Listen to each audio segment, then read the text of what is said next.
how to do it. Let me show you how to do it.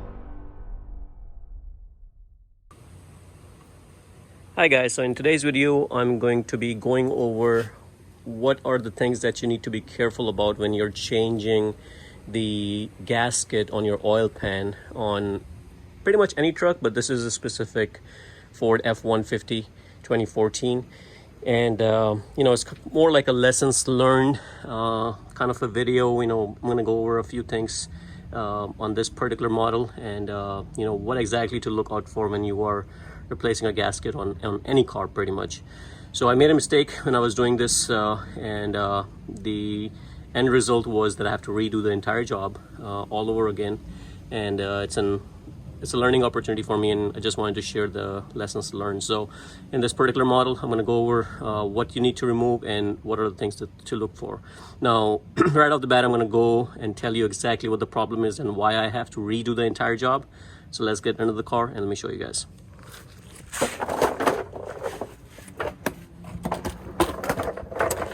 So right now, as you can see, I'm draining my oil back. This is the new oil that I had put in my truck, and it's a shame, but I think I'm going to reuse the oil. I came up with a method that I raised my vehicle enough to be able to put a 5-gallon bucket under the car, and I put some plastic bags, garbage bags, about like 2, just in case one of them leaks. At least the other one will cover it, and just kind of drain the oil in there. So it takes about 8 quart of oil, 7.7 to be exact, and I'll be able to save my entire oil and just reuse it. So right now it's draining, and what exactly happened is when I was putting the pan back on and reinstalling it with the new gasket, I did not check all the sides before retorquing, and one of the sides had tie wrap. I don't know where that tie wrap came from, to be honest. I have no idea. Let me show you guys.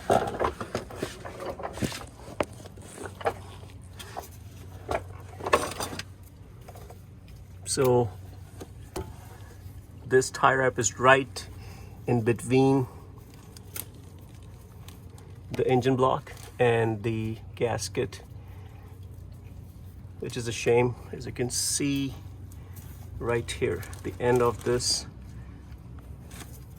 and I have no idea where this long tie wrap came from, but it's definitely a part of it is inside the engine block and the pan where it meets, and this is causing a leak. So once I put everything back to normal, retorque everything, I was getting oil leaks again, and that kind of made me curious, why the hell am I getting oil leaks when I did the entire job? So it took me like the entire weekend to do this, and then there goes by another weekend.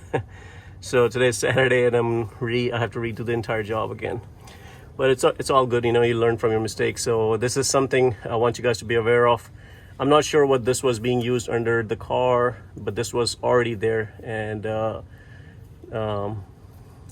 see, I have to get this out. So I haven't tried losing the bolt and try to pull it out, but I think the other end of this tie wrap is under there. So I'll find out when I remove the whole thing.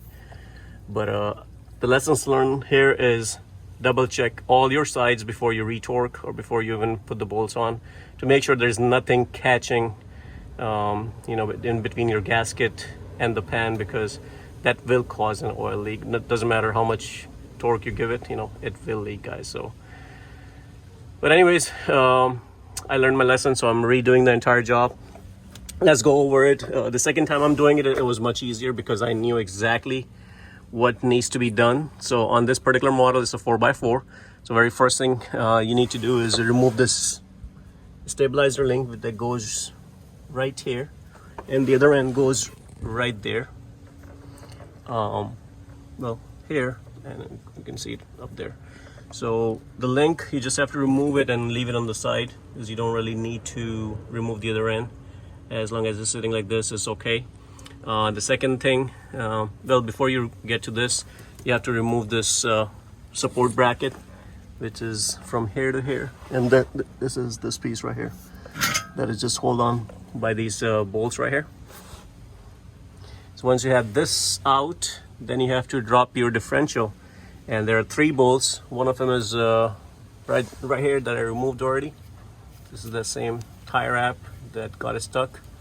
So that's 1 bolt on the passenger side, and then on the driver's side you see this big drum which holds the oil for the differential, and there are 2 bolts. One of them is right here, and you have to remove that bolt, which I did already. And there's one that comes from the front of the engine bay, and you can kind of see it right from here. So you can put your eyes right here and then bring the socket from the very front right from here, and then you'll need a long one, and just grab that and start unbolting it. And that's pretty much it. Another thing I did was I did support this with the jack.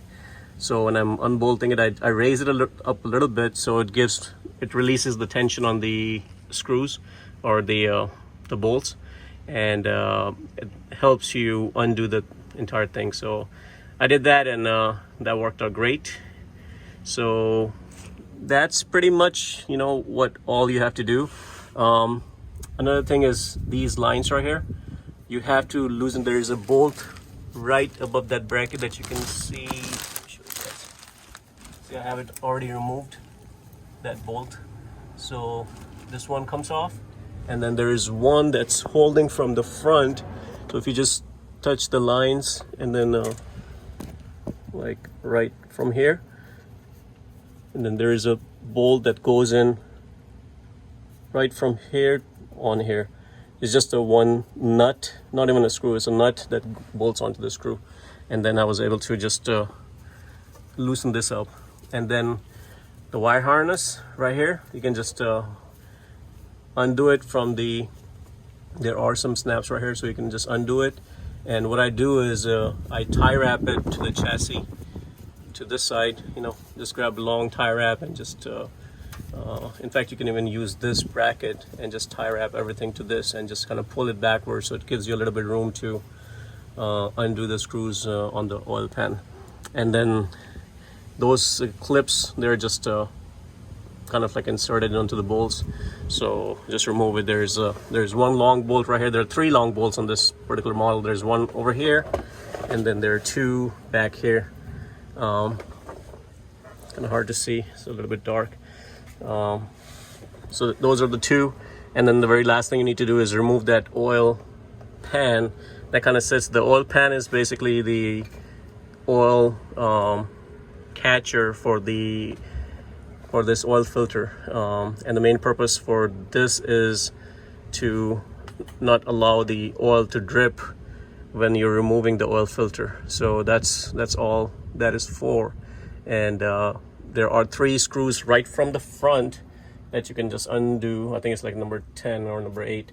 You can undo those bolts and just remove that entire pan out. So I took that out, and that's pretty much it. Now it's ready for me to redo the work, and that's it. So guys, again, my intent of this whole thing was to kind of show you guys the mistake that I did, because I don't want you guys to do it or redo the entire job. So hopefully this video helps you guys not to make that mistake. Guys, if you like the channel, please subscribe to my channel and like the video. Thank you.